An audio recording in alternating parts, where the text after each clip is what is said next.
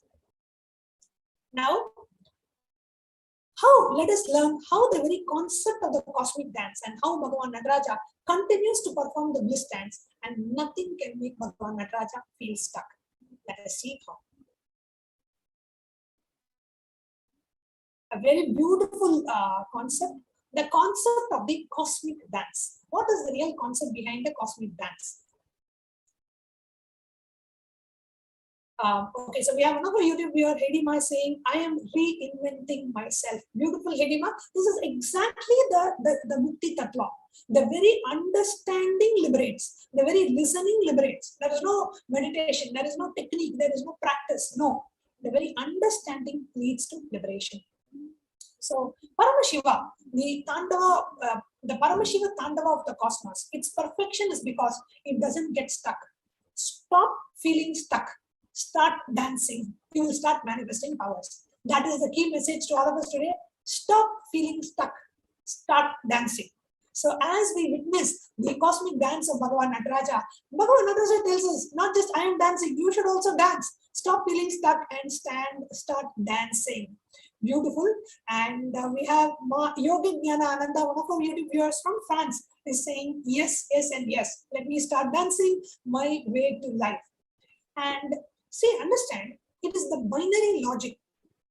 Binary logic means the logic which is what we learn, what we use in our day-to-day life, the societal logic, which makes us feel if I do this, I can't do this, I can only do limited things at a time, I'm feeling overwhelmed, I'm feeling stressed. It is the one which teaches you, if you want to be perfect, start late after preparing everything. Oh God, so many times we don't even start thinking, oh no, I want to do it the best way. And we'll have a very beautiful reason.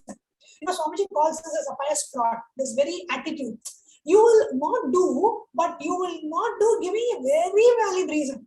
No, I want to do the best. So that is why I'm waiting for everything. You will never start, but nobody can can make you realize that you are not starting because you have a very beautiful justification. I want to do the best. I want to be perfect. I don't want anything less than perfect for me or for Swamiji or for Sangha. I will only do the best. And giving that reason, you will never start. So that is binary logic, which makes you feel, okay, I need to have everything to, let's say, even if you want to do a YouTube live, even if you want to start a business, you say, no, I don't have enough. Let's say you want to cook food and serve, or you want to start a catering business. Today you can start. If you get one order in the call, you can phone, you can cook and serve. But you say, no, I don't have a board. I don't have, my visiting card. I don't have all this. I don't have a business phone number. Without all of that, how can I start? A business means you should have a shop, you should have a phone, you should have this, you should have that. All you need to do is just talk to somebody who wants the food order, who can give. But you make it so complicated, saying, no, I don't have all these things. How can I start my business just like that? I don't want to do one day and collapse the next day. It will never be like that, but you will never start. That is where we are all stuck. One of our YouTube viewers saying, I wish I never forget this truth. And this is... we have Kripanidhi Ayya is also saying, this is the Mukti Tattva relevant for me. I feel the urgency to reinvent myself. Yes, it is the truth that hit me. Lakshmi Ma is also saying, so many of us are able to relate with this truth, and you will actually see as you are doing the Ananda Tandava of Bhagavan Nataraja, and as you are witnessing the Ananda Tandava, this Mukti Tattva, this one concept can really liberate us. Okay, now we learned about binary logic. I give an example of a catering where we go into catering. We want to do, you can just actually do the job now, but you will say, no, I don't have a board, I don't have my visiting card, I don't have a business phone number, I don't have this, I don't have that. Or you would have actually gotten a call, somebody saying, would you be able to cook and give? And you can actually cook and do, and you could have started. No, I don't have people who will help me. For 5 people to cook, you don't need any help, but you will not start. This is exactly what is binary logic. Multidimensional logic teaches us that only the action you do will reach perfection. Do not give up on perfection, but do not stop action. A perfect example, embodiment of this line is Swamiji. Swamiji will never give up action, never stop anything from starting, but he will never give up on perfection. He will keep doing, as he is doing continuously, Swamiji will keep improving, like getting us to perfection, and getting us to perfection.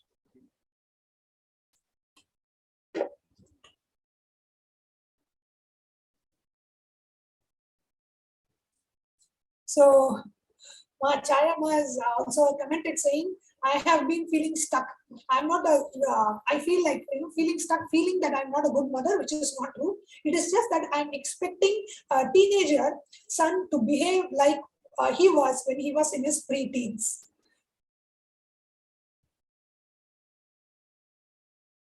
Yes, beautiful. So many of you are able to connect with this truth. So many of you are able to relate with this truth and start applying it in your life. Devika Ma from Malaysia is saying, yes, I feel stuck because I fear taking more responsibility and I have commitments towards family. This cognition will give me expansion. Thank you, Swamiji. Thank you, Bhagavan. So the Supreme Pontiff says, always be like Nataraja in Ananda Tandava, not being bothered about one anklet falling, not bothered about some musical instruments less. Let Nithyananda be your fuel.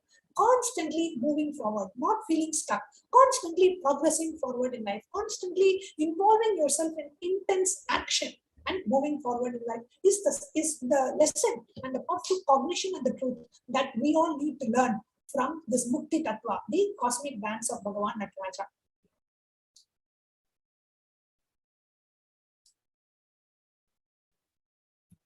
Such a beautiful concept.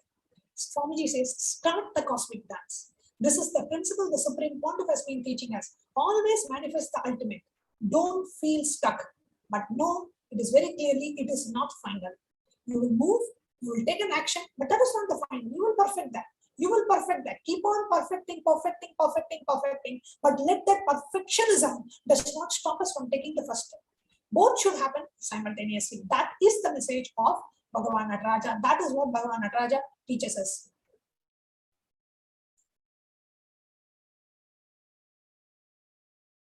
Exactly. So Malik Kimti from Singapore has also messaged saying, my understanding is start doing what you want. Perfection will come as we move along. Absolutely, Malik Kimti, that is exactly what somebody is saying. What you can do today, do today. Don't stop doing action today because you are not able to do it perfectly. Do what you can do today. Tomorrow, perfect it. From where you are, take it to the next step. Day after, perfect it. From where you are, take it to the next step. As you keep doing, keep perfecting. That is what the exact message. Absolutely, what you're saying is true.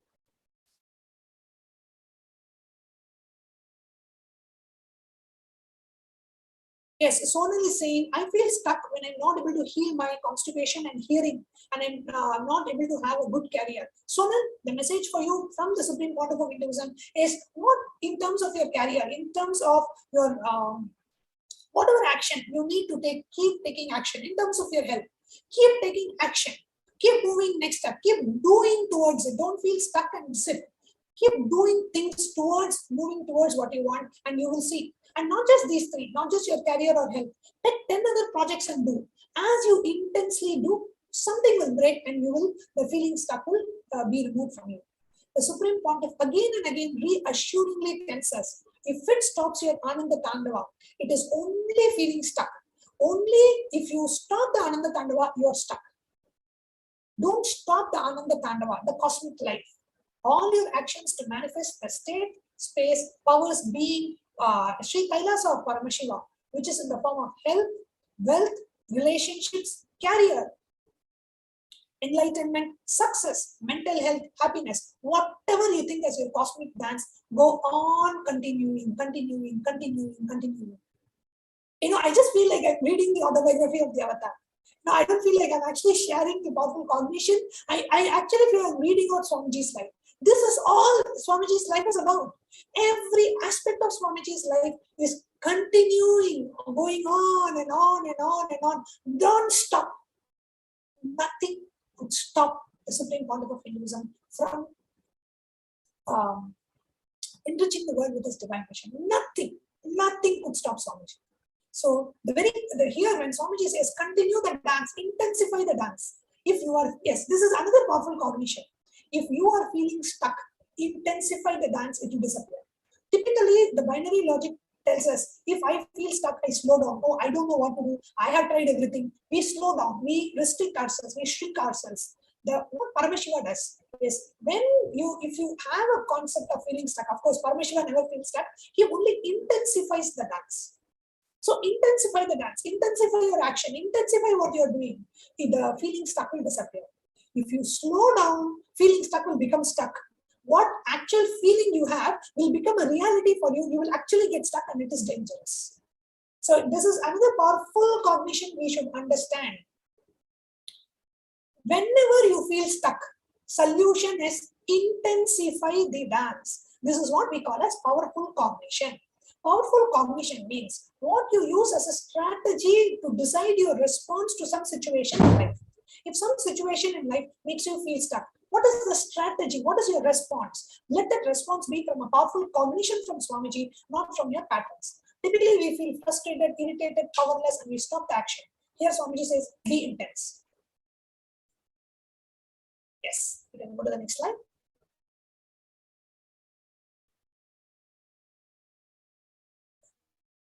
The one thing that the Supreme Pontiff Arunagiri Yogeshwara has made in my DNA is continuity. Eternally continuing. Stop the stopping. Never stop. Continue. Yogeshwari Rajagopal has commented saying, yes, I feel stuck with my kids. I've done so many things so far to improve their speech and ability, but no such improvement. But I am still holding on the hope that Swamiji will heal them completely. Absolutely, Yogeshwari, today you can pray to Bhagavan Nataraja to heal them. And at the same time, like you said, that you're already doing, continue. Whatever things that you can do from your side, whatever actions you can take, continue to take that action, and you will see your children automatically, with the blessings of the Supreme Pontiff of Hinduism, they will experience a shift in their lives. So the essence of today is the powerful Ananda Tandava of Paramashiva tells us to continue. Be eternal, Nithya. Hold on to this powerful cognition as we all prepare ourselves for the Darshan today. This is the powerful cognition. Continue, continue, continue. Never stop. Stop the stopping. That is the key tagline for today. Stop the stopping. Stop being stuck. Stop feeling stuck. Stop being stuck and continue intense action. And as Swamiji says, if you feel stuck in one project, take 10 other projects. Continue, continue, continue, continue. Nitya, being eternal in our action is the solution for all of us who feel stuck at some dimension or in some aspect at some point in our lives. Now, in the next segment, a very interesting segment, we are going to share with you about how the Supreme Pontiff of Hinduism never felt stuck in his life. Supreme Pontiff of Hinduism, whatever happened, whatever be the external situation, Swamiji kept moving forward, forward, and forward. So, in the next segment, we are going to be sharing with you about how the Supreme Pontiff of Hinduism is radiating this particular principle after a very short break.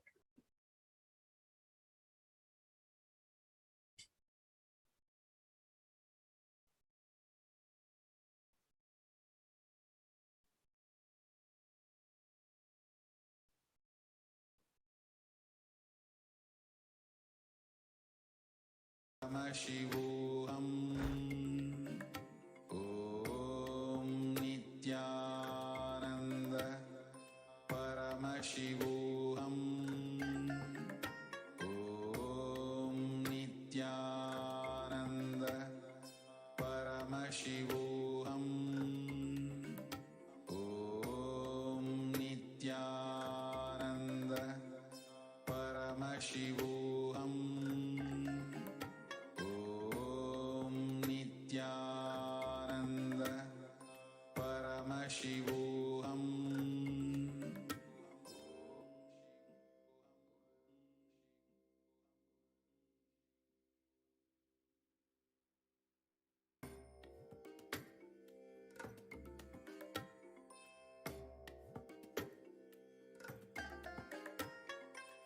I bless you all. Let you all open all your three eyes and manifest the powers of Mahasadashiva. Om Nithyananda Paramashivoham. Om Nithyananda Paramashivoham. Om Nithyananda Paramashivoham. Om Nithyananda Paramashivoham. Om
What I mean by the word Kailasa, listen intensely.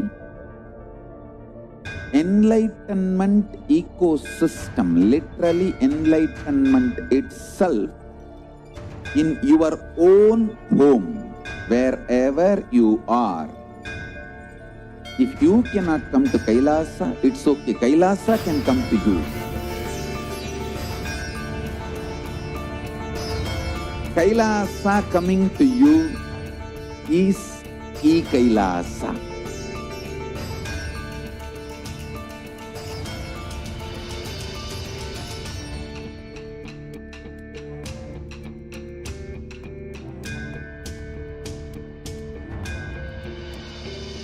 I will revive Hinduism. I am a Hindu revivalist, not by any revolution, but by evolution.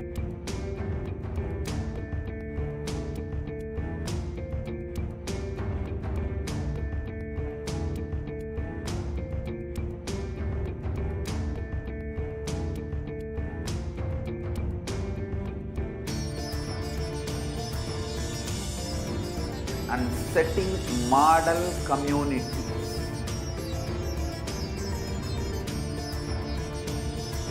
Kailasa'S, enlightenment ecosystems, Sarvanya Peethas all over the world.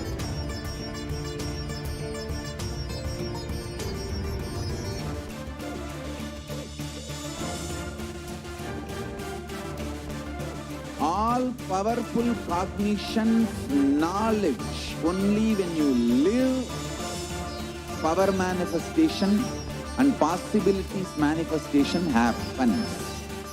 It's a fundamental truth.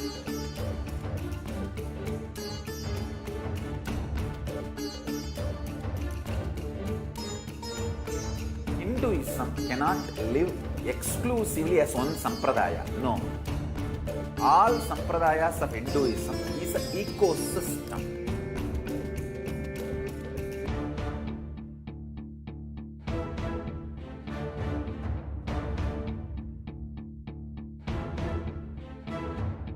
So don't keep quiet thinking that if one sampradaya is attacked, only that sampradaya is going to be affected. All of us are ecosystem.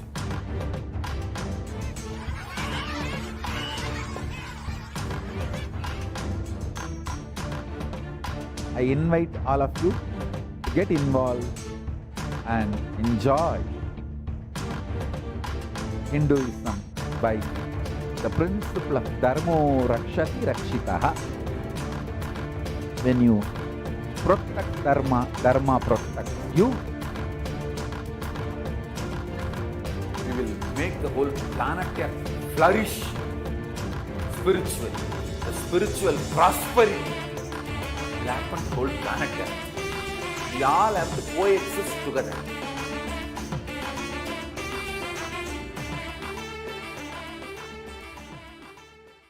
Just be alive for next 3 years. Don't die within next 3 years.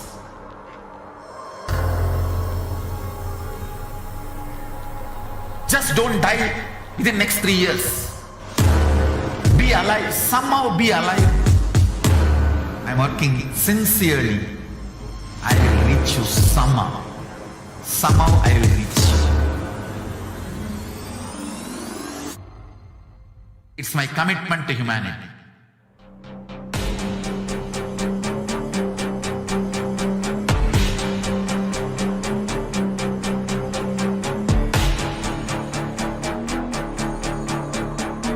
Just don't die within next 3 years. I will reach you wherever you are, whichever corner of the world you may be. I will reach you with enlightenment. You manifesting the space, state, powers, being Paramashivoham. It is possible, and it is possible for you.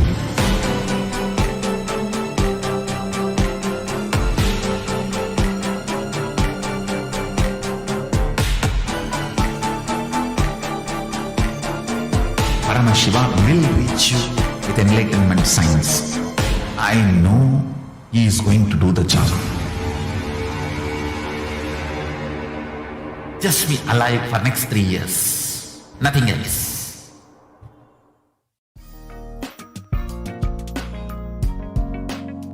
We get you health. We get you ability to build beautiful relationships in your life.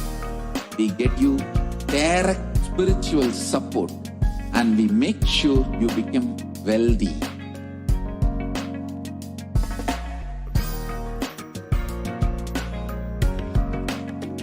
We won't stop giving you just good life. We will literally not stop till you live enlightened life. Manifesting the state of Paramashiva, space of Paramashiva, powers of Paramashiva, being of Paramashiva.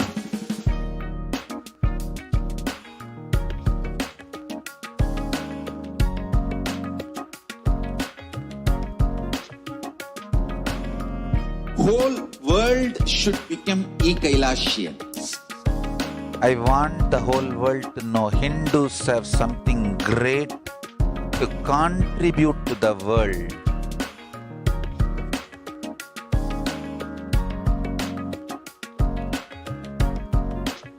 We have something great to contribute to the world.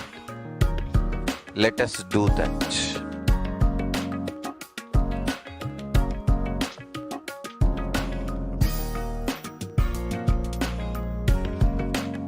Kailasa is proper customized spiritual service helping you to identify your root patterns of suffering.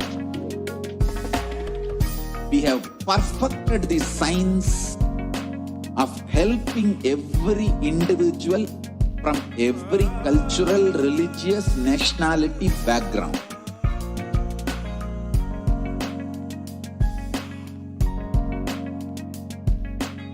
You will have lowest reactionary assumptions, highest awakened response, alive response for life continuously.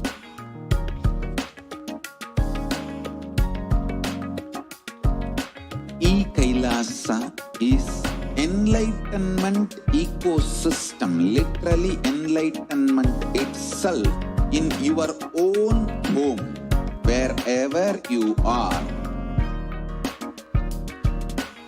Proper customized spiritual service helping you to complete with your life negativity. Withdrawal from life, self-hatred, self-denial, self-doubt, so much of tiredness, laziness. We can support you aligning your diet, your attitude, your aptitude, your understanding about life. We can help you with everything.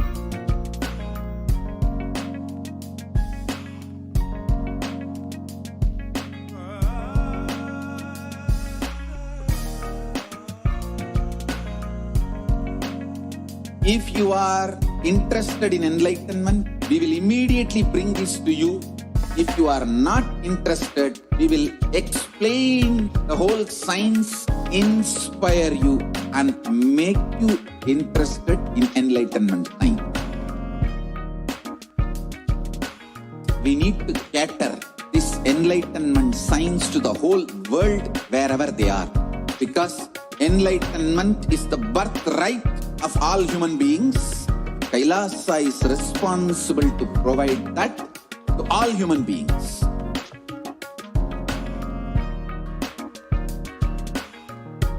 Kailasa is the totality of the knowledge I received from my gurus and practice manifested in my life, perfected by teaching millions of people from all cultures, time zones, backgrounds, genders, nationality, race, from every creed.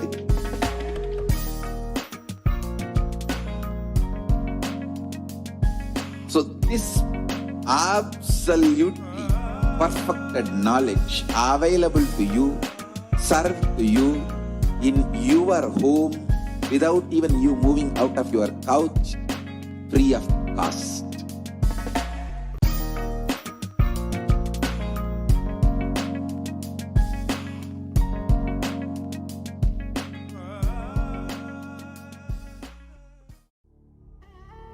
What I mean by the word Kailasa, listen intensely. Enlightenment ecosystem, literally enlightenment itself, in your own home, wherever you are. If you cannot come to Kailasa, it's okay. Kailasa can come to you. Kailasa coming to you is Kailasa.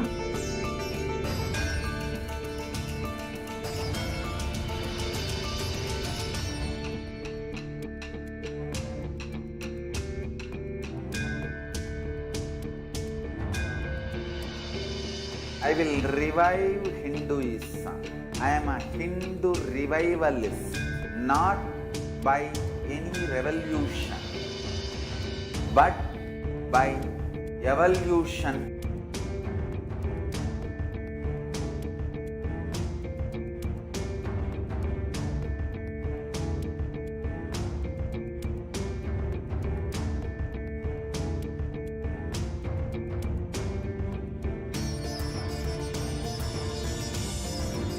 And setting model communities.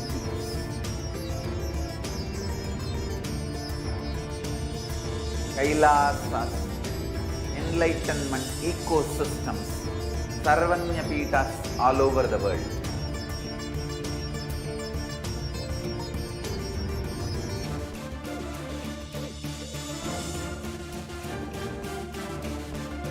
All powerful cognition, knowledge, only when you live, power manifestation and possibilities manifestation happens. This is a fundamental truth.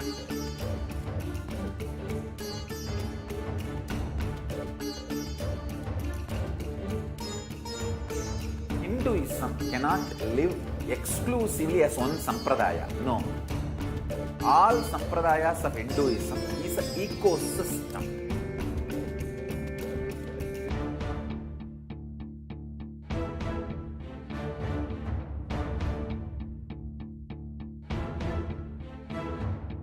So don't keep quiet thinking that if one sampradaya is attacked, only that sampradaya is going to be affected.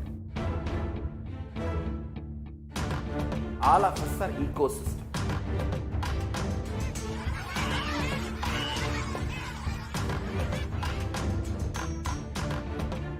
I invite all of you to get involved and enjoy Hinduism by the principle of Dharmo Rakshati Rakshitaha. When you protect Dharma, Dharma protects you. We will make the whole planet flourish spiritually. The spiritual prosperity will happen to the whole planet. We all have to coexist together.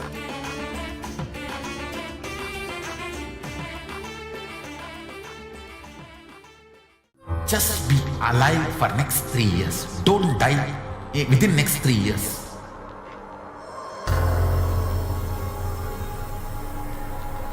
Just don't die within next 3 years. Be alive. Somehow be alive. I'm working sincerely. I will reach you somehow. Somehow I will reach you. It's my commitment to humanity.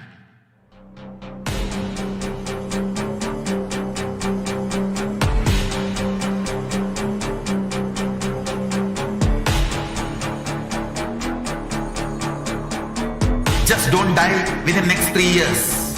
I will reach you wherever you are, whichever corner of the world you may be. I will reach you with enlightenment.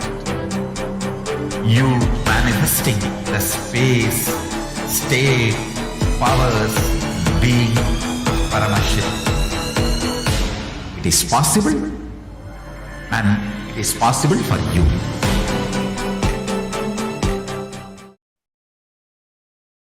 Nithyananda, and welcome back, dear viewers.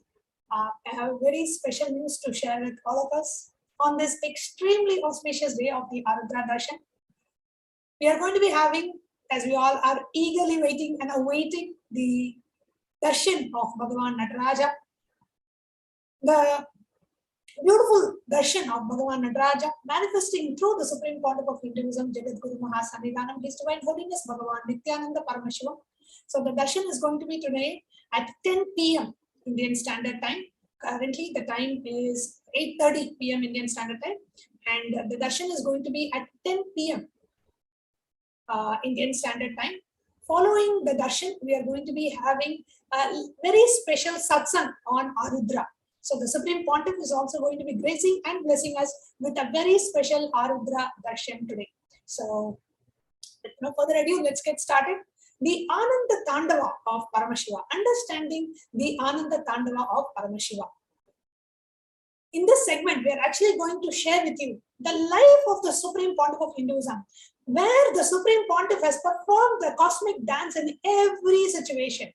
Continuous, unending Nritya Natana, the Nritya Tandava is happening. So let us understand from the life of the Supreme Pontiff of Hinduism, a very interesting segment, how the Supreme Pontiff of Hinduism is continuing to dance as Bhagavan Nataraja through the life and doing the Ananda Tandava.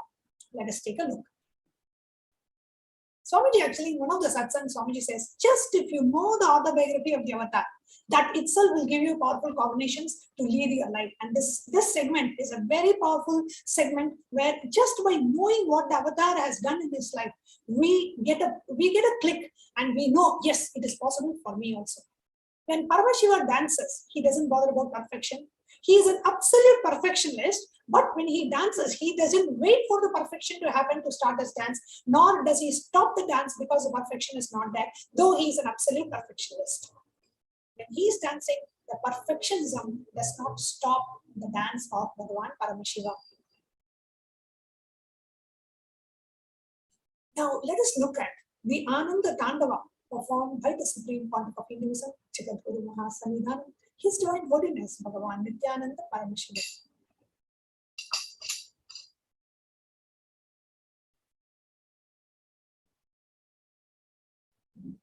Now, if you actually look at the life of Bhagavan, the Supreme Pontiff of Hinduism, and how the Supreme Pontiff of Hinduism at every moment has continued the cosmic dance, and we are actually going to be sharing with you the narration by the Supreme Pontiff of Hinduism on how the Supreme Pontiff of Hinduism has performed the Ananda Tandava, the cosmic dance. We can go to the next slide.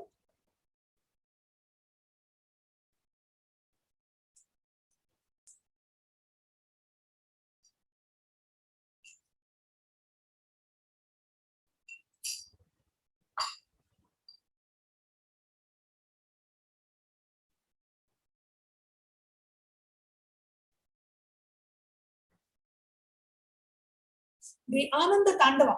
Now, in the last segment, we learned about the significance of not feeling stuck.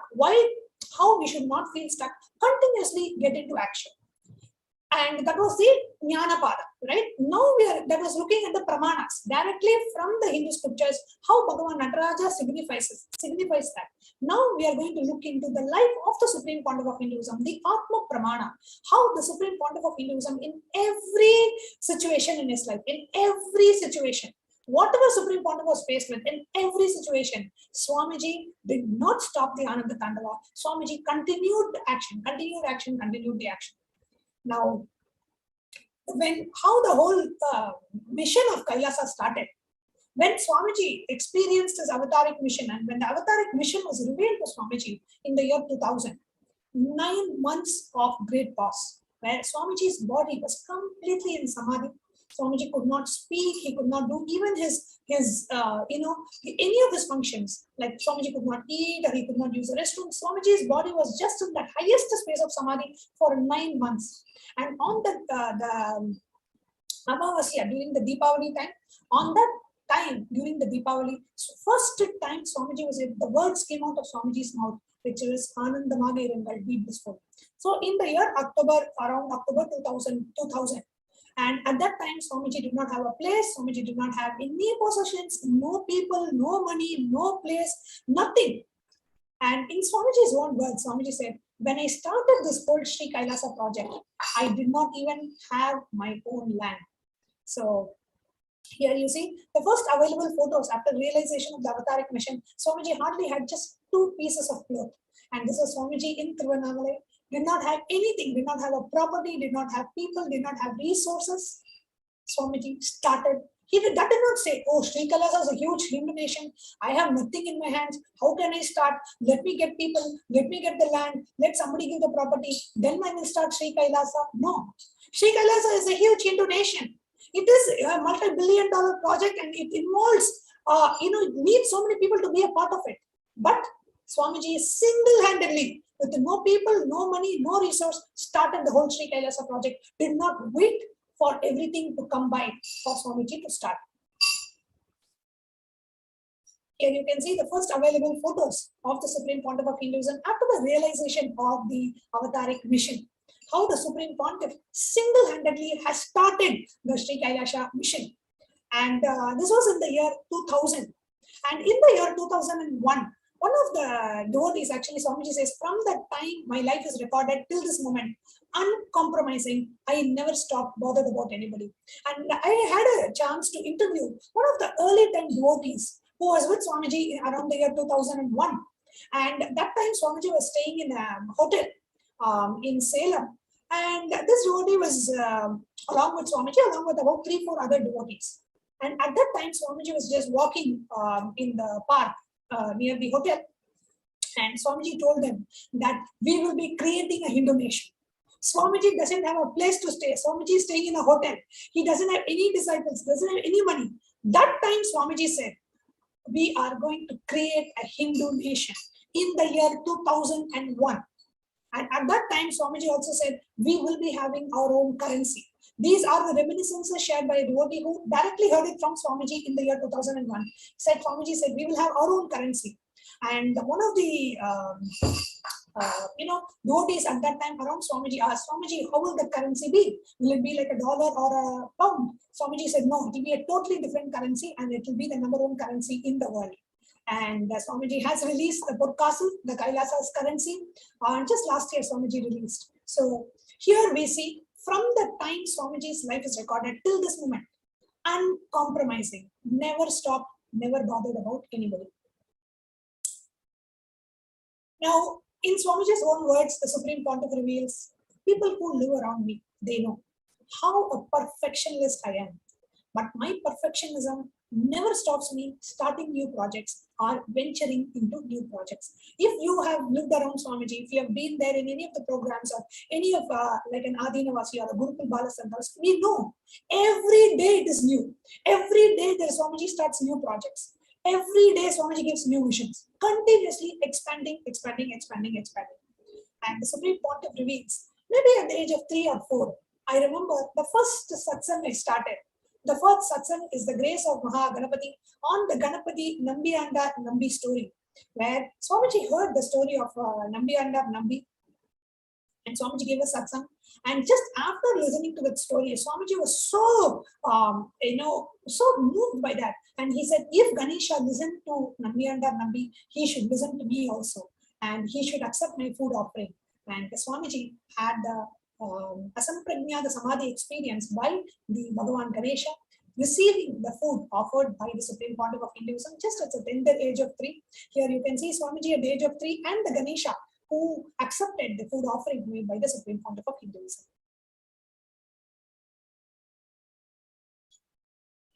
Now, from that time of the age of 3, from that time, whether it is a small group of friends or family or a large lakhs of people, filling halls and convention centers in various places, Swamiji continued to do. Here you can see a picture of Swamiji in Tiruvannamalai. Swamiji organized a trip to Tiruvannamalai for all the brahmacharis and the swamis of the Ramakrishna Math. So Swamiji took all of them to Tiruvannamalai and took them on a beautiful pilgrimage and girivala around the hill. And here you can see Swamiji along with the four brahmacharis of the month. At any point in time, there is only one thing about Swamiji: never stopped, never felt stuck, continued the dance, continued the Ananda Tandava. So whether it is a small group of friends or it is a large lakhs of people filling huge convention halls. Here you can see the Kodisa Hall in Coimbatore, where people are flocking to have the one glimpse of the Kalpataru Darshan of the Supreme Court of Hinduism in the year 2009. You can see how thousands and thousands of people just rush in to have the darshan of the Supreme Court of Hinduism. So whether it is a few group of friends or lakhs of people coming and having the darshan of Swamiji, one thing never changes. Swamiji never stops. Continues the Ananda Tandava. And here you can see how thousands of people just rush to Swamiji. And whether it is thousands or whether it is two people sitting with Swamiji in Ananda Sabha or one person sitting with Swamiji in the Laughing Temple, Swamiji continues to remain the same. He continues to do. Here you can see the Bhagavad Gita Satsang delivered in Chennai. Lakhs of people flooded the hall. Here you can never see the end of the ground that people are sitting in. In any direction you will see masses of people.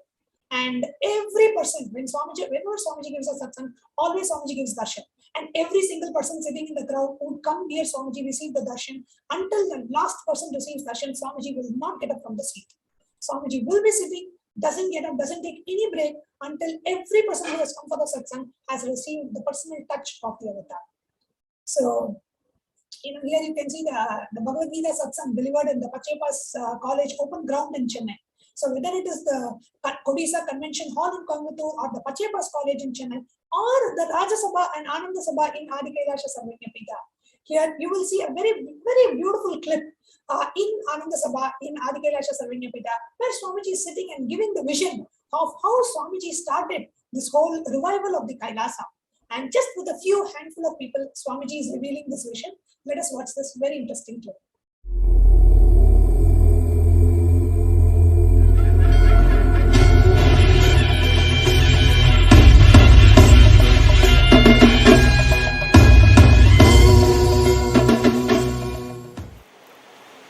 அப்பெல்லாம் தண்ணி பார்ப்பேன், எல்லாம் பண்ண வேண்டாம்.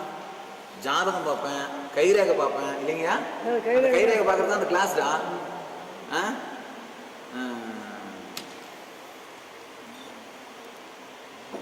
சித்த வைத்தியம் சொல்லுவேன். அந்த மிளகு தின்னுங்க, லவங்கம் வச்சுக்கோங்க, சித்த வைத்தியம் கை வைத்தியம் மருந்துலாம் சொல்லுவேன். வாஸ்து பார்ப்பேன். ஐயா அது வாஸ்து பார்க்கறதுக்கு போவேன் வேறங்கய்யா. வாஸ்து பார்ப்பேன், எல்லாம் பண்ணுவேன்டா. மிஷின் ஆரம்பிச்சப்போ யாகம் பண்ணுவேன்.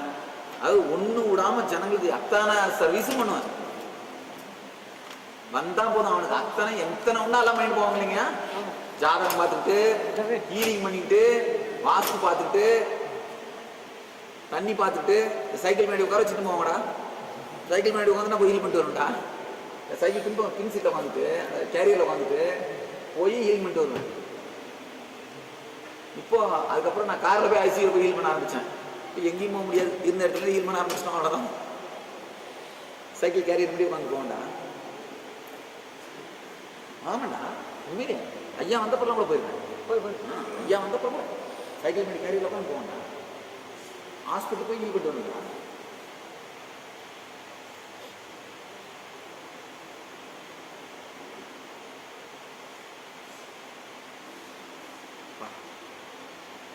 தண்ணி பார்க்கறது, வாஸ்து பார்க்கறது, ஜோசியம் சொல்றது, வேற என்ன, கைரேகை பார்க்கறது,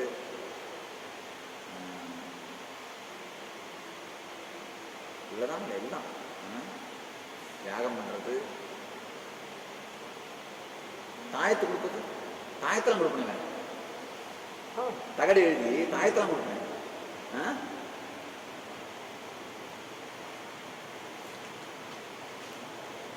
பேய் விட்டுறேன், புதையல் இருக்கிறது விட்டுவேன். அதுக்கெல்லாம் இட்டு போவாங்கடா.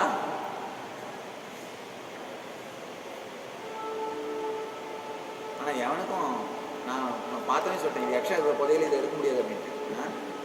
ஏழையாருக்கு சொல்லிட்டேன் இந்த மாதிரி, எக்ஸ்ட்ரா இருக்குன்னா அந்த புதையல் எடுக்க முடியாது, எடுத்தீங்கன்னா உயிருக்கு ஆபத்து அப்படின்ட்டு. அது கிடைக்கவே இல்லை. கடைசி இருக்கு தொடாதீங்க வேண்டாம் அப்படின்ட்டு. தொட்டா உயிருக்கு ஆபத்து இருக்கும்.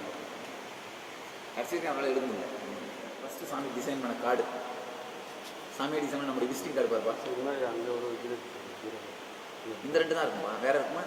அங்கே எடுத்து வந்து அந்த டைமில் ராமகிருஷ்ண தியான ஈரோடு டைமில் யூஸ் பண்ணி கொடுத்தது.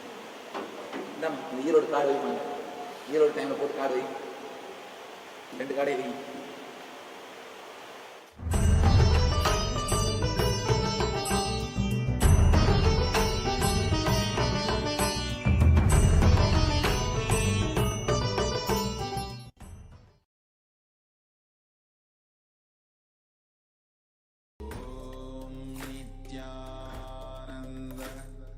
Paramashivoham. Om Nithyananda Paramashivoham. Om Nithyananda Paramashivoham.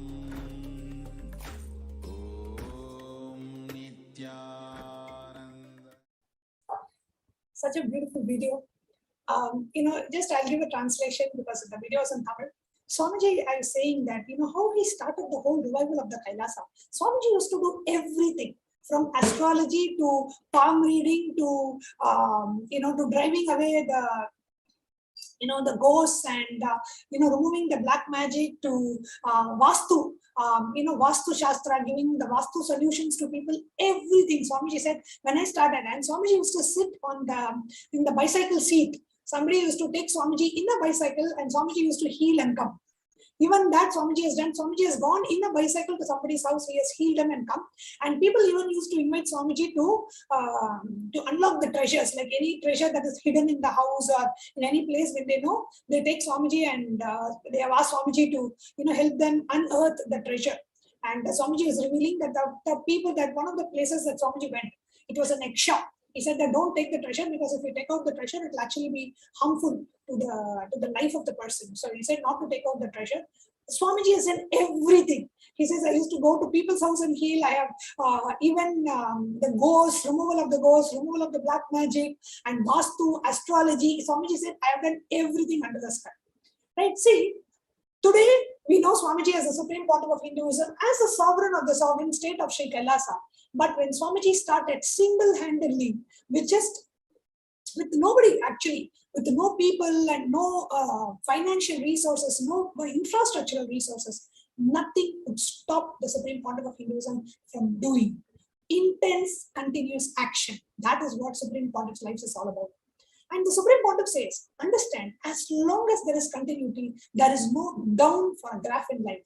Only with that discontinuity, the graph falls. As long as there is a continuity, there is no down. It is only up, up, up, up, and up. So the only down in life is when you discontinue, when you stop the action. And here you see the earliest photographs of, as in Swamiji's words, Swamiji says, the earliest photograph of my work available. The first public function that Swamiji conducted at the age of 11, in the year 1989, was the Ganesh Chaturthi festival, where Swamiji collected the funds from people and he did a beautiful Chandana Alankar, the sandalwood paste decoration to Lord Mahaganapati, and called all his friends and whoever was there at that time, called everyone, and all of them together celebrated the function. Here is a beautiful Ganesha decorated by the Supreme Pontiff, and on the right side you see the Ganesha under the banyan tree. Even today the deity is there in the Tiruvannamalai temple, where Swamiji organized the first public function at the age of 11. So whatever Swamiji had, right? At that time, you can see that it was a thatched hut. Nothing was there, but nothing could stop Swamiji. Yes, we have one of our YouTube viewers commenting, nothing could stop Swamiji. Absolutely not. And in Swamiji's own words, Swamiji says, my volunteer team, maybe the first batch of Kailasa'S, some without upper cloth, some nose running, some applied vibhuti itself as a face powder. With a small team, conducted beautifully the Ganesh Chaturthi, the Vinayak Chaturthi, under the banyan tree in the Tiruvannamalai temple. So it's not like Swamiji had great efficient hands then, nor he is having a great efficient hands now. It is whoever comes. It is just everybody Swamiji takes into the divine vision, and he manifests through us, and he makes it happen through us. And that is how the whole Ganesh Chaturthi festival started, with just few boys here and there. And it's not it's not like they all greatly contributed, but how Swamiji brought everyone together and successfully conducted the first public function. Nothing could stop. It is not that Swamiji didn't have his friends who were efficient and who knew the mantras. No. Whoever was there, whatever was available, let me do the best of what I can with what is available, is the message of the Supreme Pontiff of Hinduism for all of us on this very special Arudra day. The message is, do not be stuck. If anything, nothing is a bad decision other than being stuck. Being stuck is the only delusion, the only tirobhava, only negativity. And the Supreme Pontiffs of Hinduism's life is literally an embodiment of this truth. Nothing can stop the Supreme Pontiff. And the Supreme Pontiff of Hinduism started traveling around the world when he was just 25 years of age in the year 2003 with a clear vision of establishing Kailasa, the enlightened civilization and the greatest Hindu nation.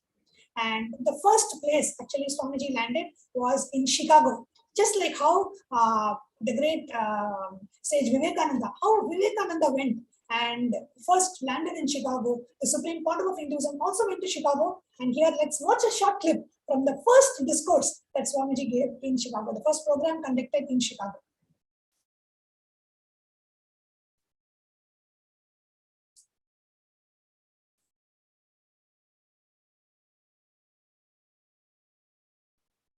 After this book, they say 80%.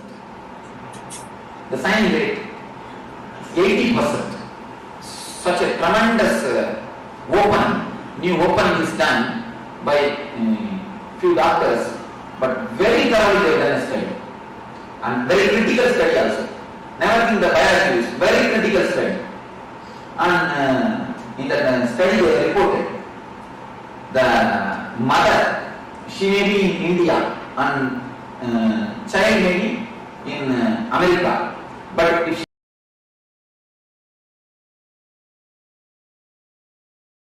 it all started. No, Swamiji doesn't have a great simhasana. He doesn't even have a big chair. Swamiji is just sitting on a raised platform, and Swamiji is giving these discourses, and Swamiji is giving these satsangs. And in the year 2003, we can just go back to the previous slide once. How the entire mission of the Supreme Pontiff happened, and as Swamiji went to the United States, how the very travel to the United States happens. It's a very beautiful, interesting incident. And how when the Supreme Pontiff of Hinduism, there are so many reasons we can all give for feeling stuck. But if you look at the Supreme Pontiff of Hinduism's life, there is only one thing that we will all learn, which is never feel stuck and continue to do. That is the message that we can learn from the life of the Supreme Pontiff of Hinduism. And here, if you see the first discourse in Chicago, just a simple mic, that's all. 3 pieces of cloth, 1 Rudrakshamala, and 1 mic. That is all Swamiji had at that time. Today, yes, Sumasans, and we have LED screens, and we have the holographic videos, everything. But the way Swamiji started, Swamiji didn't wait for everything to come and everything to be recorded. There are so many discourses of Swamiji which were not recorded because there were no people to record. There was no place to record. There was no place to even store the recordings. That is how Kailasa started. Today, we are proud to say that Swamiji has revived Kailasa as a sovereign nation with its own sovereign territory, with its own sovereign land. And we are representing the voice of 2 billion Hindus in the United Nations. It all started with whatever Swamiji had, not feeling stuck and continuing to do. And it was when Swamiji started the mission from the year 2003, there were attacks by the anti-Hindu elements. The anti-Hindu elements realized what Swamiji could do, the potential of Swamiji much more than the Hindus themselves. And here, if you can see, we can go to the next slide.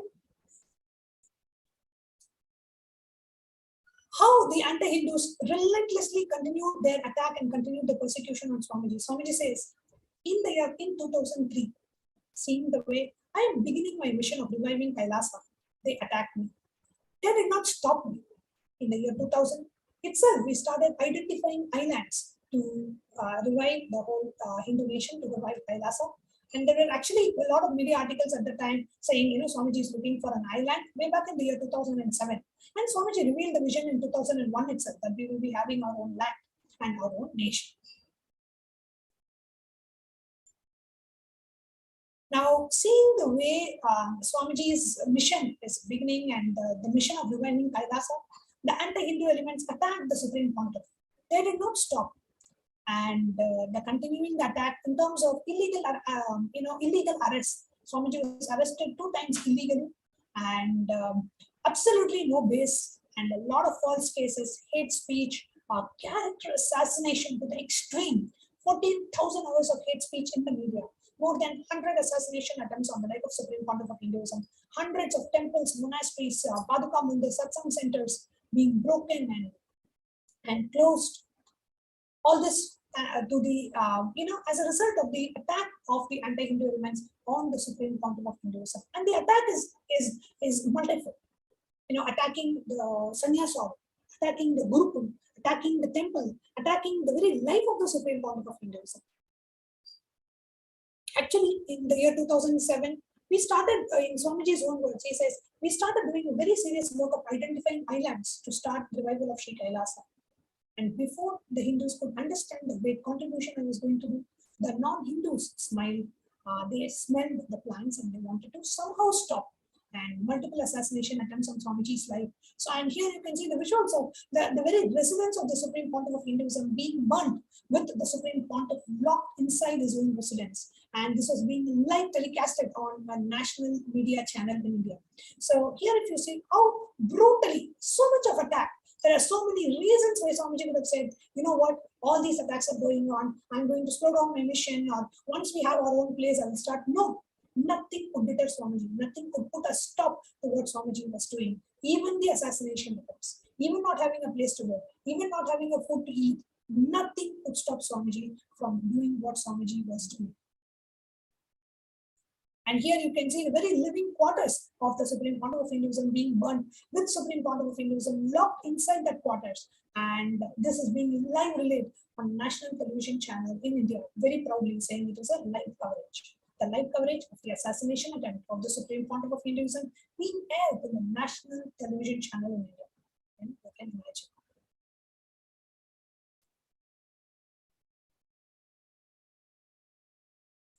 And here we are going to show you how the whole ecosystem in Adi Kailasa'S Pita, following the persecution, how the whole ecosystem was attacked, how the monastery was attacked, how everything in the monastery was literally burned down to pieces. And here you can see the anti-Hindu elements in such a rage and anger, just barging into the monastery and destroying the monastery, destroying the whole spiritual ecosystem developed by the Supreme Pontiff of Hinduism.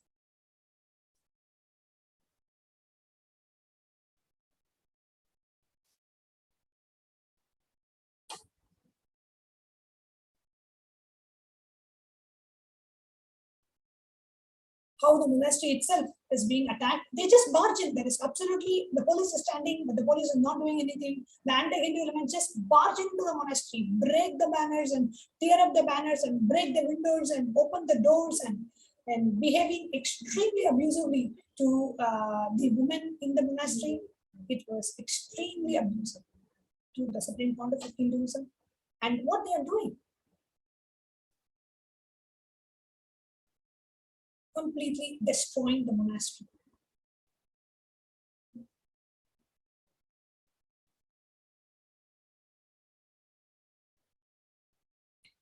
Here you can see one of the anti-Hindu elements barging into the monastery and breaking the windows and throwing away the pictures of the Supreme Pontiff of Hinduism.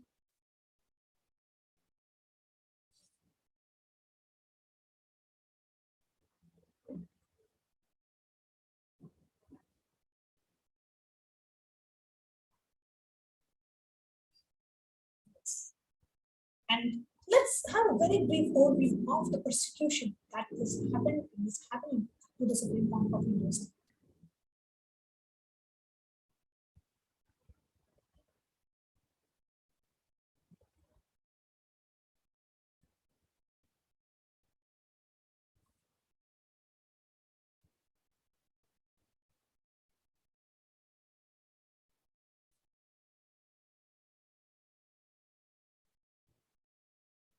They systematically delegitimize and exterminate.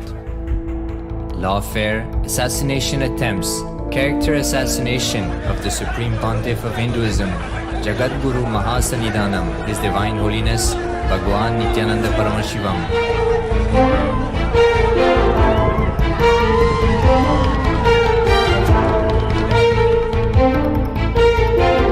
Attempted assassination and assassinated Kailasa'S.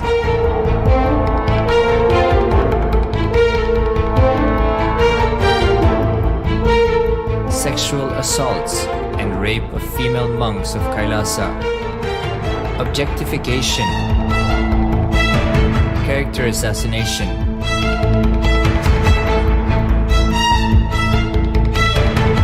State-funded child abuse and sexual abuse on the children of Kailasa. Then I told I don't want to see a picture. Then I told I don't want to see a picture. Then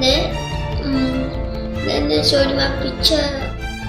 State-operated embezzlement of funds, properties and assets donated by the Hindu diaspora worldwide for the purpose of the revival of Kailasa.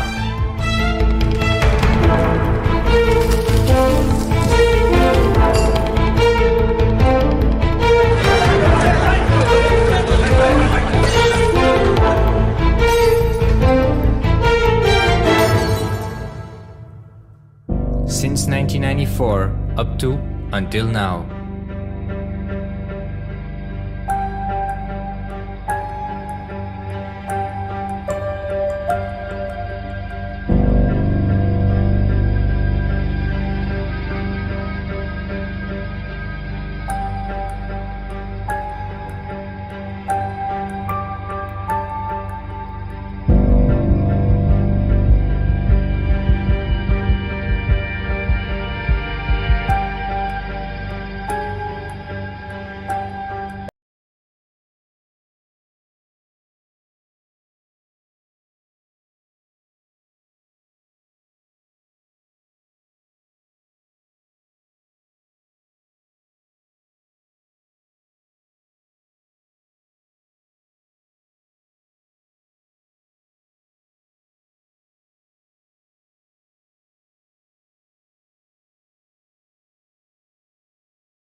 Around Supreme Court of Hinduism single-handedly has today revived the Hindu nation, and we are able to raise our voice and present what is happening to Hindus at the international forum for the first time.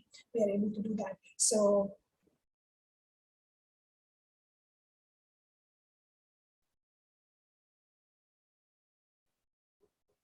I hope you're able to hear me. I hope I'm audible.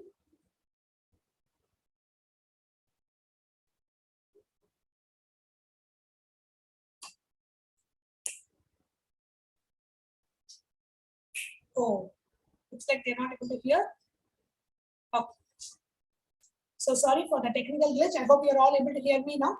Extremely sorry for the technical glitch. The multi-level attacks, the assassination attempts on the Supreme Pontiff, assassination attempts on the disciples, and not only attempts, even destroying the property. The anti-Hindu elements tried everything, but nothing could stop the action. Nothing could stop the Supreme Pontiff of Hinduism from taking action. That is the core message of Bhagavan Nataraja. And in the words of the Supreme Pontiff of Hinduism, thank you, Celine. So, in the words of the Supreme Pontiff of Hinduism, these demons, they attacked my ashram and they burned the properties. They attacked my sannyasis, abused them. This is the most violent demonic attacks on Hindus in recent times, what the anti-Hindu elements have done to Supreme Pontiff and his disciples. After the attacks on the Kashmiri Shaivites, the Kashmiri Pandits, the attack on our Sangha is the most violent in the recent past.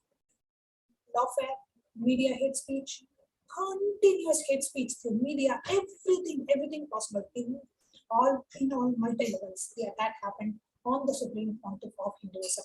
So the main message that the Supreme Court of Hinduism shares with us today, with the grace, of course, with the grace of Paramashiva and the protection of Kalabhaiva, we are continuing the work of Sri Kailasa and making it happen.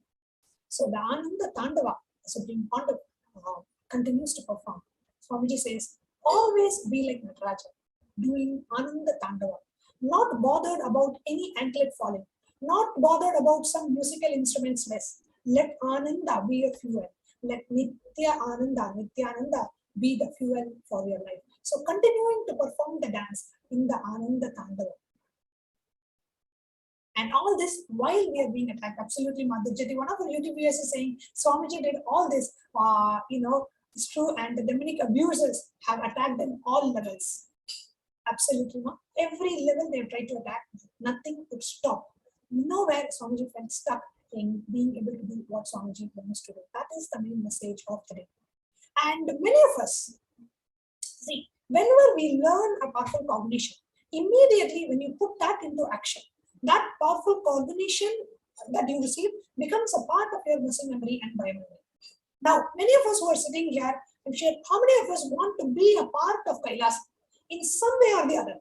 You want to contribute to time, talent, treasure. You really want to be a part of Kailasa. Today, the only Hindu nation and who has, we have reached to the limit of the UN and being able to represent the voice of 2 billion Hindus at the United Nations, being, having diplomatic relations with many countries, having our own sovereign land.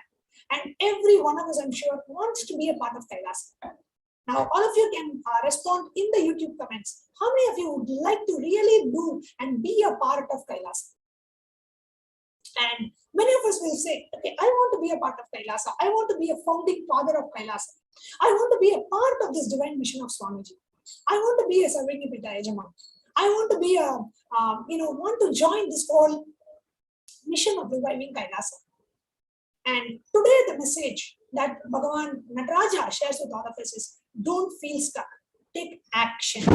Now, when we take an action, see, many of us may want to contribute our time.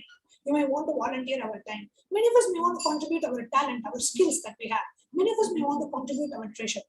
The key aspect here is, when you want to do, take action immediately. When you take action immediately, you go beyond the aspect of feeling stuck. Okay, so we are going to take an action immediately, and we are going to be right back with you after a very short break, and I'll be explaining to you how taking action really helps us move forward, really helps us break the feeling stuck attitude in our lives. Paramashivoham, Om Nithyananda Paramashivoham, Om Nithyananda Paramashivoham, Om Nithyananda Paramashivoham, Om Nithyananda Paramashivoham, Om Nithyananda Paramashivoham, Om Nithyananda Paramashivoham, Om Nithyananda Paramashivoham, Om Nithyananda Paramashivoham, Om Nithyananda Paramashivoham, Om Nithyananda Paramashivoham, Om Nithyananda Paramashivoham, Om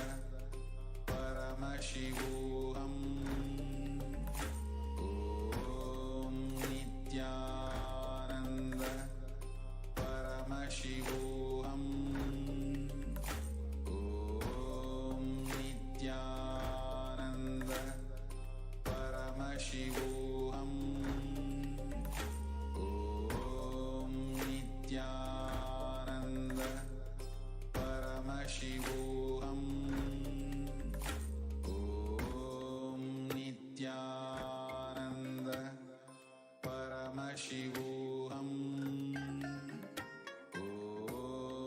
Nithyananda Paramashivoham. Om Nithyananda Paramashivoham. Yes. Welcome back, dear viewers. Today we are having a very special darshan, the Nataraja Arudra darshan at 10 p.m. Indian Standard Time, followed by a very special satsang by the Supreme Court of Hinduism on Arudra. So don't miss. And as I was just sharing with all of you, today the very thought current, the powerful cognition that Nataraja is giving us, don't feel stuck. And those of us who really want to become a part of Kailasa, who really want to become a serving Pita Yajaman, who really want to contribute to Kailasa in whatever way, but we have felt stuck so far.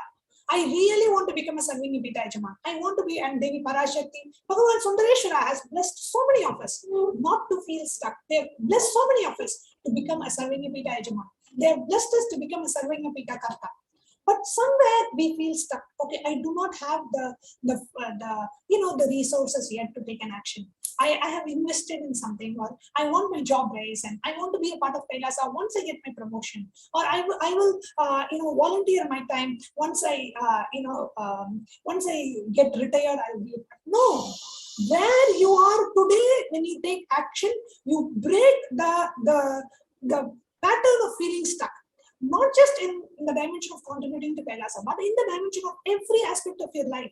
When you take action with what you have, don't wait for the resources to happen, then take an action. When you take an action, you manifest everything that is required for you to manifest what you want in your life. That is the teaching that we get from the life of the Supreme Pontiff of Hinduism.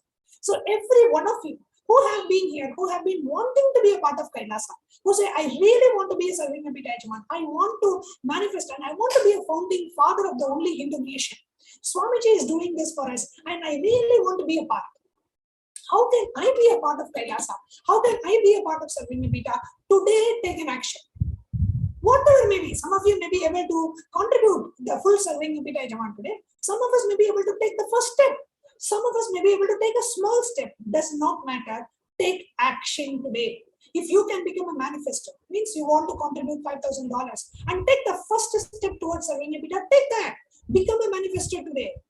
Instead of waiting, saying, okay, I'll become a full serving Pita Yajaman after I have all my resources. No. With what you have today, how Swamiji started Kailasa without having a land, without having anybody. Swamiji started doing the Chandi Homa. 12 hours Swamiji sat and prepared for the Chandi Homa, and the next day for 12 hours Swamiji did the Chandi Homa all by himself, from 4 a.m. in the morning till 4 p.m. in the evening. Single-handedly, Swamiji made the arrangements, he performed the Homa, he chanted the mantras, he did the even stringing of the thread to the Kailasa'S, everything Swamiji did single-handedly. He did not wait for people to come. So do not wait for something to happen. Take action today. That is where we will break the pattern of feeling stuck. So for those of you who really want to become a part of Serving Pita, who really want to contribute your treasure for Kailasa, start today. See, today you may be able to do, some of us may be able to do the full Serving Pita Yajaman. Some of us may be able to do 50%. Some of us may be able to do 25%. Some of us may be able to do just first step of $5,000. Some of us may be able to do $1,000 only. Take an action. See, any contribution made $5,000 or more will contribute towards Serving Pita. Even if you are not able to take the action and become a Serving Pita manifestor, take some action. When you take some action and say, okay, today I can contribute $500, I am doing this today. This action, and where you are breaking the pattern of feeling stuck and taking that action, will move you forward in your life.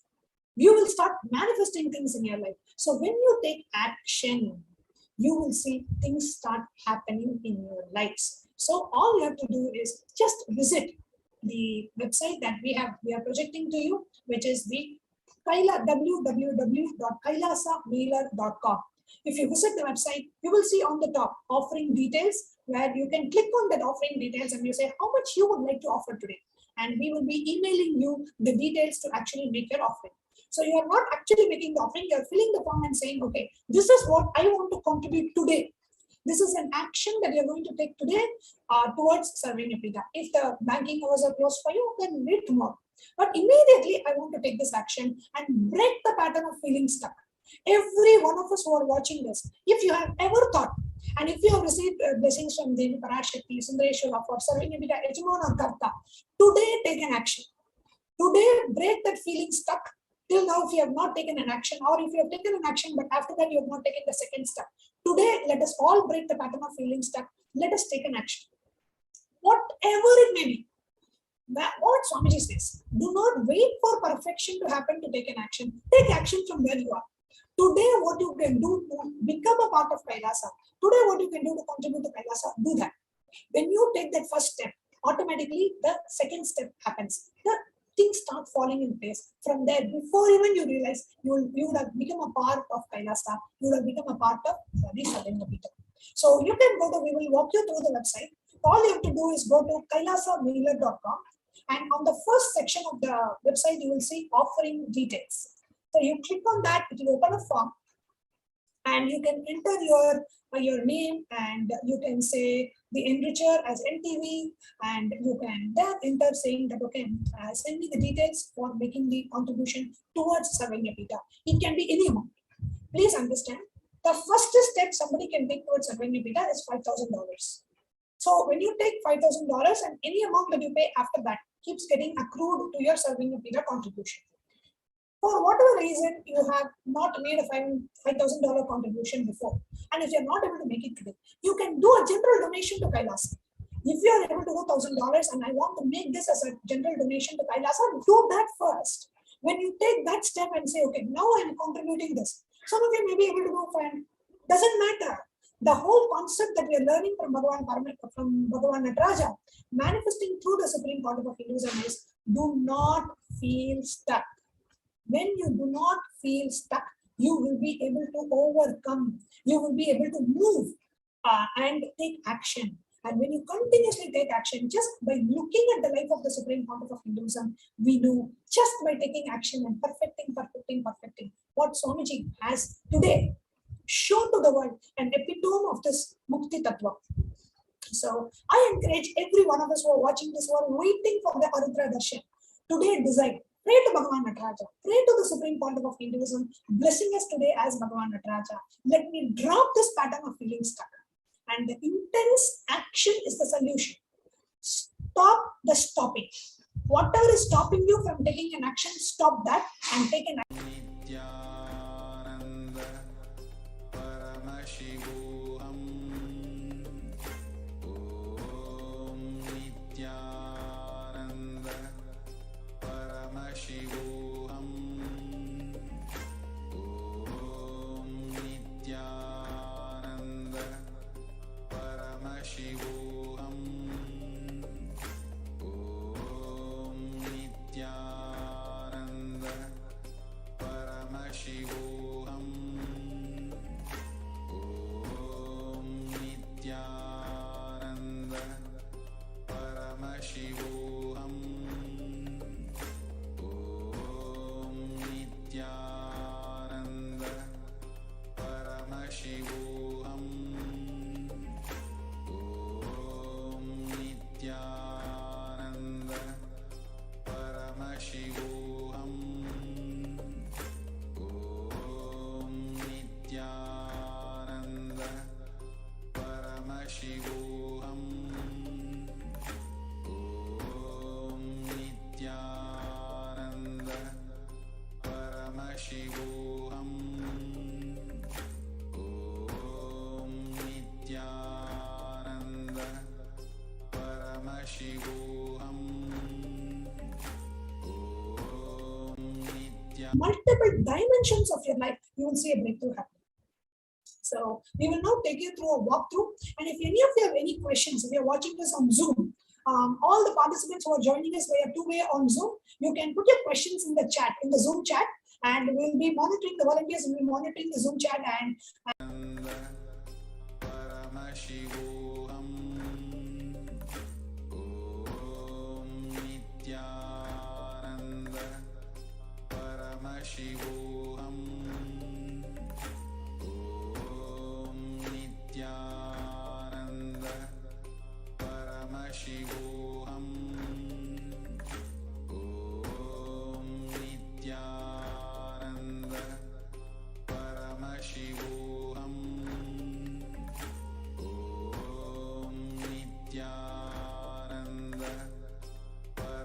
Paramashivoham. Om Nithyananda Paramashivoham. Om Nithyananda Paramashivoham.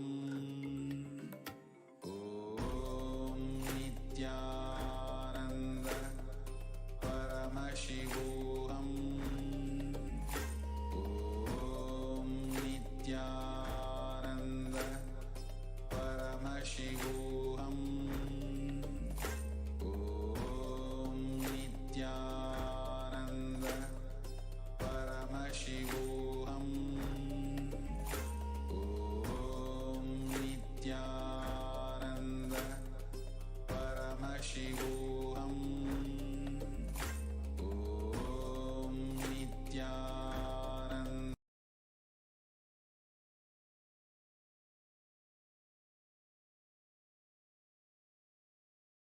Okay, so Magali Karon is messaging saying, I have already informed that I want to become a Sarvengapika manifester, and however, I do not have the $5,000 or I do not have, oh, okay, I'm hearing a message that viewers are not able to hear.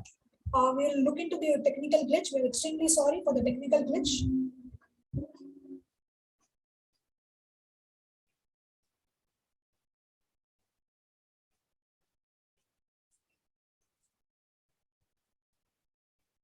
Okay.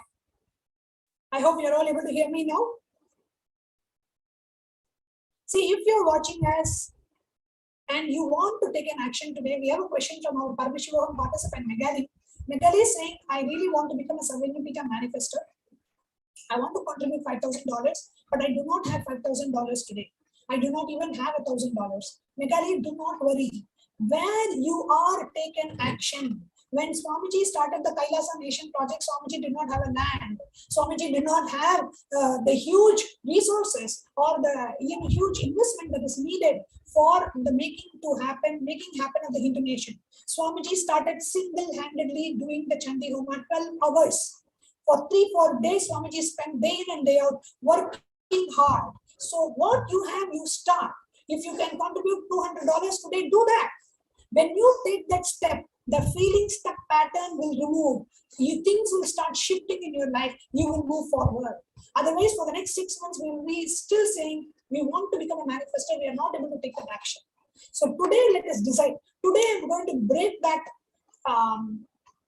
pattern of feeling stuck and not being able to take an action, not being able to move towards. So we have a question. Yes. So if you have any questions, you can post it in the Zoom chat, and the volunteers are we are actively monitoring the Zoom chat. Thank you, Raju Ayya. I hope you're all able to hear me now. So whatever action you can take today, when you take an action, just look at the life of Supreme Pontiff of Hinduism and the message from Bhagavan Nataraja today. Take action. When you take action, the feeling stuck will be removed. You will progress and you will be able to perfect and take action simultaneously. The perfectionism will not interfere in and not stop your action. So you wanting to become a full Sarvengapika Yajaman? Yes. But if you are not there yet, become a manifestor. If you are not able to become a manifestor, do a general contribution. Start saying, I want to be a part of Swamiji's mission. I want to contribute something. I want to do something. Whatever you can do today, take an action. When you take action, things start shifting for you. That is the key message. So you can go to www.kailasamailer.com, and when you open, you will see the first is offering details. Fill out the offering details form now. Go ahead and open the link and enter it will not even take 2 minutes for you to fill the form. Basically, it says your name, how much is the amount that you would like to offer, and what is the your email ID. That's all it takes. Go ahead and take an action. See, anytime you listen to a powerful cognition, let us take an action towards it. When you take an action, you are really making the powerful cognition a part of your muscle memory, biomemory, and bioenergy. And we will send you the details and take that action today and complete the action today. Complete the payment today, whatever it could be. Right? And if you wanted to volunteer for a project, do that today. If you wanted to offer your time, treasure, talent, do that today. Start multiple projects, start contributing, start becoming a part of Kailasa. Do everything that you want to do today, because when you take action, intense continuous action is the solution for feeling stuck in any dimension of our life. That is a solution given by Nataraja. And if you would like to offer your intention, you really want to become a Sarvanyapita Yajaman, and you want to put in your intention to become a Sarvanyapita Yajaman, you can click the second link on the Kailasa'S site, where you submit your intention to become a Sarvanyapita Yajaman, and one of us will connect with you and help you manifest your intention for reality. Durjati is saying submitted the intention for Sarvanyapita Karta. Wonderful, Ma Durjati. And Durjati Ma, you can, whatever action you can take today, take today. Whatever steps you can take today, take today. The next step will start revealing itself to you. Things will start happening for you. So you have put in an intention. Ma Virupaksha Ma, by you making an intention, make a sincere intention, pray to Bhagavan Nataraja, and whatever action you can take today, you take. The Sarvanyapita Yajaman will just start happening for you. Don't worry at all. It is only, see, Ma Virupaksha, when you offer the Pratyaksha Pada Puja to the Supreme Pontiff of Hinduism in the space of gratitude, you open up your space. And Swamiji says, we are space creators, not action doers. When you create the right space, you will manifest what you need for your life to become a Sarvanyapita Yajaman. So when you offer the Pratyaksha Pada Puja to the Supreme Pontiff of Hinduism, just melting in that space of gratitude for having an avatar as our Guru, just melting in that space opens up the space inside you to manifest a Sarvanyapita Yajaman or a Sarvanyapita Karta. Yes. So you can go ahead and fill the offering details form, where you can say what is the action that you're going to take today, and whoever wants to become a Sarvanyapita Yajaman, put in an intention. Intention means you are making a decision. I want to become. It is like when you go to a hotel, what you order is what you get. When you make an intention, the cosmos responds to every thought of ours, every intention of ours, and the intentions will be blessed.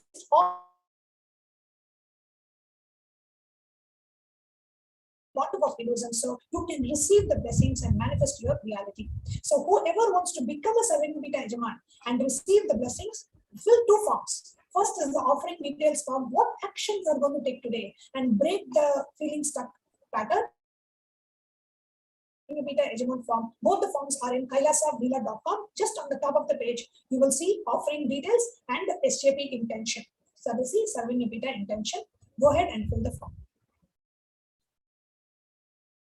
And we are also having on the 28th of December, the day which is a celebration for Hindus worldwide. The day where we all celebrate for the happening of the avatar. The day when the superconsciousness, Paramashivoham, assumed the human body as Bhagavan Nithyananda Paramashivam. On that very day, we get to offer our gratitude. Thank you, Swamiji. Thank you for happening in our lives.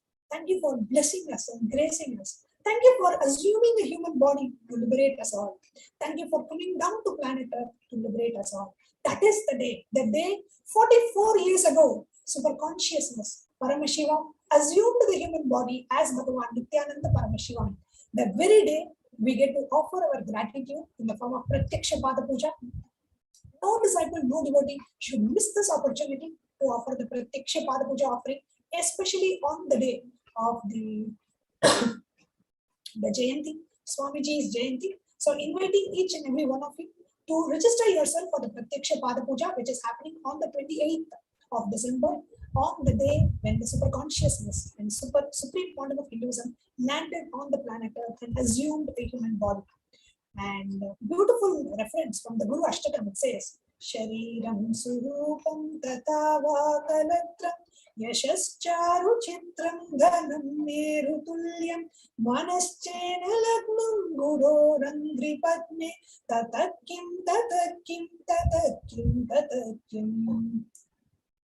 So the very meaning of this verse says, Shariram Surupam, you may have a beautiful body and a beautiful spouse. Tatava Kalatram, Yashascharu Chitram, your name and fame could have grown far and wide. Dhanam Meru Tulyam. You may have wealth like Mount Meru. Manaschena Lagnam Guru Randri Padme. If your mind is not fixed on the lotus feet of the Guru, what is the use? What is the use? What is the use? So what is the use of you having all this if your mind is not fixed on the lotus feet of the Guru? And when your mind is fixed on the lotus feet of the Guru, you are the favorite inheritor of the cosmos. You are the ultimate. You have everything in the world when you have the devotion to the lotus feet of the Guru.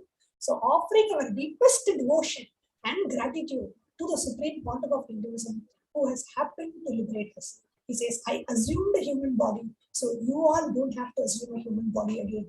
He came down to raise us all. Swamiji descended to ascend us all. The very descent is called avatar. Avatarati means the one who descends. He has descended to the planet Earth to take us all to Kailasa, to liberate us all, and to give us all the experience of this consciousness. The only thing as a disciple that we can offer. Thank you so much. Thank you for happening in your lives. Thank you for being there. And thank you for taking care of us. Thank you for not giving up on us. And thank you for being there and protecting us in every situation in our lives. Thank you for giving us the powerful cognition. Thank you for blessing us as Lord Nataraja. Thank you for blessing us as Devi Parashakti. Thank you for blessing us as Bhagavan Sundareshwara. Thank you for being there in our lives. Thank you for being there, protecting us in known and unknown situations. Just offering our thanks is all we as a disciple can do to a Guru. What is there? What can you give to Swamiji? The one who who has created the whole cosmos, who is doing the Panchakrityas, Bhagavan Nataraja, Shrishti, Sthiti, Samhara, Tirobhava, Anugraha, creation, sustenance, liberation, pulling out of delusion and ultimately liberation. The one who is creating universes and multiverses, what can we offer? Our devotion, our surrender, our love, and our gratitude. So, the ritualistic way is by offering the Pratyaksha Pada Puja, and you can register for the Pratyaksha Pada Puja, especially on the day when Swamiji happened on the planet Earth. Is by visiting www.kailasa'S.com. You can go there and you can register for the Pratyaksha Pada Puja. And I sincerely wish and pray that every one of us listening to this, we have an opportunity to offer the Pratyaksha Pada Puja on the very auspicious day of Jayanti, when the Avatar descended on the planet Earth 44 years ago to liberate humanity, to bring a superconscious breakthrough to humanity. So every one of us, and I'm really telling from my experience, whoever has a deep and a sincere prayer to offer the Pratyaksha Pada Puja, every one of us will be granted the prayer. Swamiji, whenever we ask, especially whenever we ask, saying, I really want to offer, our real prayers are always answered and blessed by the Supreme Pontiff. So each of us can really hold that sincere prayer that Swamiji, on your Avatar day, let me be blessed with an opportunity to offer my gratitude at your divine lotus feet, and go ahead and register for the Pratyaksha Pada Puja by visiting the website www.kailasa'S.com. If you scroll down, you will see the Nithyananda Utsava. In that, you can go ahead and register yourself for the Pratyaksha Pada Puja, and we will be sending you the details on how to go about with the offering of the Pratyaksha Pada Puja. So now it's time for us to get ready for preparing ourselves for the Bhava Samadhi Darshan.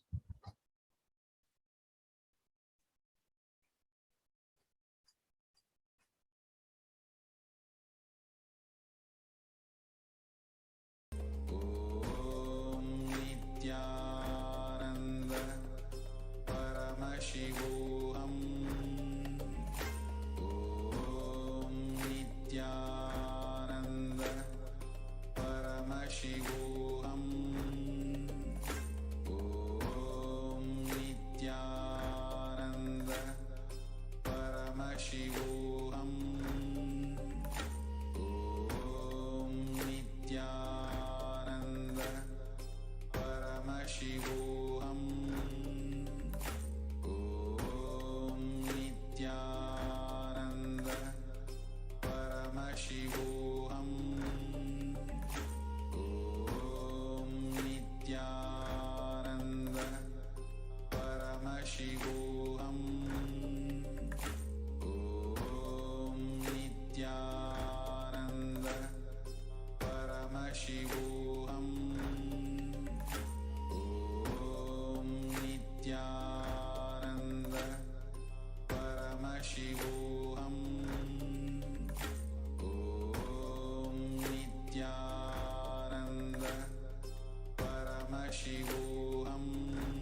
Paramashivoham. Om Nithyananda Paramashivoham. Om Nithyananda Paramashivoham. Om Nithyananda Paramashivoham. Om Nithyananda Paramashivoham. Om Nithyananda Paramashivoham. Om Nithyananda Paramashivoham. Om Nithyananda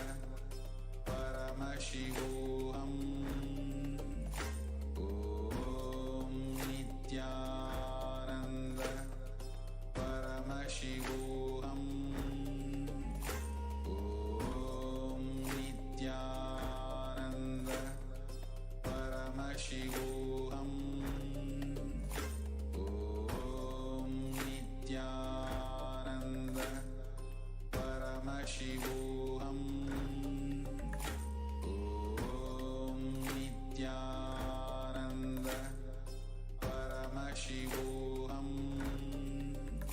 Om Nithyananda Paramashivoham. Om Nithyananda.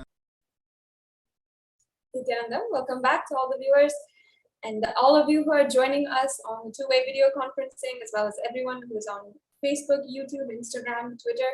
Welcome back, and let us get started with entering into the preparation for the Bhava Samadhi Darshan of Bhagwan Sri Nataraja, manifesting through the Supreme Pontifical Wisdom.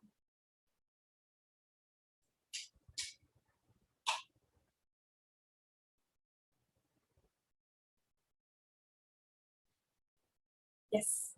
The Shastra Pramana for the Bhava Samadhi Darshan is from the Malini Vijayottara Tantra, verse number 60. Katana Shakti Padadva Yadva Padavalokanat Prasadhat Swaguroho Samyak Prapyate Paramam Padam. And this means, we can go back. This means by the enlightening teachings of the Guru, the Katana by the Shakti Pada, the graceful transmission of the Guru, of the spiritual powers, by looking at the sacred feet of the Guru, or by the complete loving favor of the Guru Prasad, the ultimate goal and space, the Paramapadam, is achieved. Once again, this is from the Malini Vijayottara Tantra. The Bhava Samadhi Darshan is not an event in space or time. Rather, darshan happens at the moment when we are lifted out of space and time. And during the Bhava Samadhi Darshan, our neurons are mirroring that of the avatar. Bhava is defined as directing and activating the emotional and spiritual energy that is created through meditation on the avatar. And the brain's neurons activate and process all the observed movements or information of the avatar just through the act of seeing, without any kind of physical imitation. That is, our entire body silently and without movement recreates what is happening distances far away, experiencing the superconscious energy radiated by the avatar. And the science of Bhava Samadhi Darshan knows no distance. It's a phenomenon modern science is just discovering in terms as quantum tunneling. And our thoughts per second reduce significantly and relax into the space beyond thoughts, becoming mentally at ease in coexisting dimensions beyond duality. We and the divine become one, unconditioned by the parameters of time and space. And this Bhava Samadhi Darshan is known as a physical phenomenon called quantum tunneling. It is a probability of a quantum particle like an electron with less kinetic energy to cross over the potential energy of an energy barrier. Any electron acts both as a wave and a particle. So imagine a scenario. What happens when an electron with less kinetic energy is approaching a hill? Will the electron be able to cross over the potential energy or the peak of the hill? As a particle, the electron will require higher kinetic energy to cross over the potential energy of the hill, or it will roll back. However, as a wave, the electron has the ability to pass through by propagating itself through the hill and going to the other side. You can see in the images on the right-hand side as well what this means exactly. So that is the science behind quantum tunneling. When we are having the Bhava Samadhi Darshan, this is exactly what is happening inside of us. This is because our neurons are able to mirror the neurons of the divine immediately. Through the quantum tunneling, we are able to travel through the divine energy and mirror the exact same neurons of the avatar. Yes, so now let's go deeper into the science of Bhava Samadhi Darshan. When he saw his own extraordinary sweetness reflected in the jeweled wall, he was amazed and he said, "How unprecedented and astonishing is this deep and undescribable sweetness of mine. When I see it, even I become greedy to enjoy its sweetness, just like Sri Radhika. When I see my own sweetness in the mirror, I become eager to taste it, but I can't. After due consideration, I find the only way to relish the sweetness is through the constitution of Sri Radhika." This is from the Chaitanya Charitamrita. The Bhava Samadhi Darshan is the science of Nijavatara, manifesting Paramashiva. The consciousness expresses the being of Paramashiva through the Divya Sarira and manifests as Nijavatara, the physical form for us to experience Paramashiva.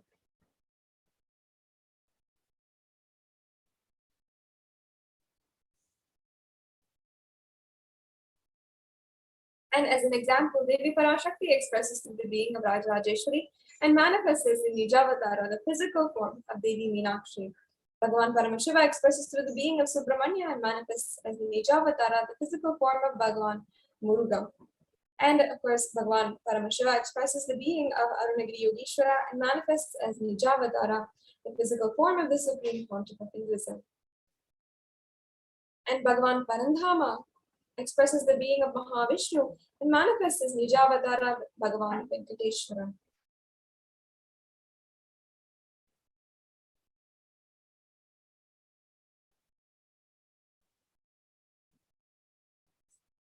So the Archavatar, or the deity, reflects the consciousness and manifestation of the superconscious energy. But human beings, such as you and me, are not mature enough to receive the higher level experiences from the Archavatar directly. The avatar, the physical embodied form, comes down, manifests the physical form in order to bridge that gap and create the experience of superconscious energy inside of all of us.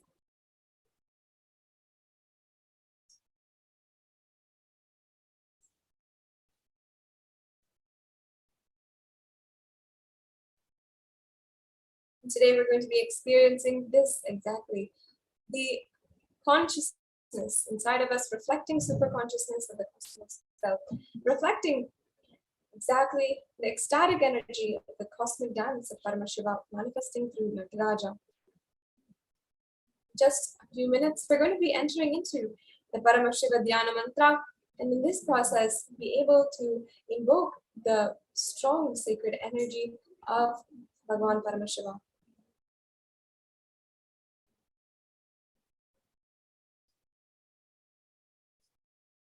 And when we have the Bhava Samadhi Darshan of the Nijavatar manifesting beings of various dimensions of Paramashiva, the auspicious components and powerfulness of those dimensions of Paramashiva are awakened in us. The dimension of Paramashiva manifesting in the Nijavatara becomes manifesting in the Nijavatara. For us to experience the same is the Bhava Samadhi Darshan. And the Bhava Samadhi Darshan is the direct experience of cosmos bliss. During the Bhava Samadhi Darshan, our being comes alive and celebrates with the energy wave of existence. Our very muscles learn to imbibe and radiate Paramashiva. The Bhava Samadhi Darshan is like a window to the infinite expanse of consciousness, allowing us to glimpse the formless in a way that we can understand. And even without much effort outside, our very biomemory awakens to the space of Paramashiva, the ultimate consciousness, during the Bhava Samadhi Darshan.